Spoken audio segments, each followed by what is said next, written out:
கத்திரிக்காய் மாதிரி ஃப்ளெக்சிபிளாக இருக்கணும். அது எப்படி எல்லா குழம்புலையும் ஆப்டாகி சுவை கொடுக்குதோ அது மாதிரி தான் நம்மளும். அதுக்குன்னு கத்திரிக்காய் நல்லா தலை இருக்குது, நல்ல கத்திரிக்காய் நல்லா நினச்சிடாதீங்க.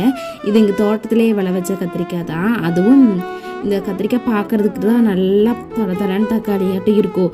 உள்ளே கட் பண்ணி பார்த்தோம்னா தான் நிறைய புழுவெல்லாம் இருக்கும். ஆனால் இயற்கையான கத்திரிக்காயில் நிறைய புழு இருக்கணும் அப்படிம்பாங்க. அது கூடவே கொஞ்சம் இந்த பேஷன் ஃப்ரூட் கிடச்சிது.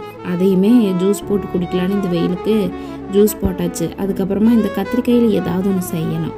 அதுக்காகவே இந்த கத்திரிக்காயை நிலம் அறுத்து அதில் கொஞ்சம் உப்பு மிளகாய்த்தூள் கார்ன்ஃப்ளவரெல்லாம் போட்டு ஒரு கலக்கி ஃப்ரை மாதிரி பண்ணிட்டோம்னா யாருக்கும் எந்த பிரச்சனையும் இல்லை, அழுங்காமல் எல்லோரும் சாப்பிட்ருவாங்க. அது இல்லாமல் இந்த கத்திரிக்காய் குழம்புல போட்டோம்னா நல்லா இருக்காது, ஒரு மாதிரி வளவலான்னு இருக்கும்.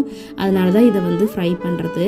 அதெல்லாம் எல்லாம் கலக்கி வச்சுட்டு மேலே போய் தேங்காய் எல்லாம் காஞ்சிருச்சான்னு பார்த்துட்டு ஃப்ரை பண்ணிடுச்சு. நாளைக்கு நீர்மணி விளக்கில்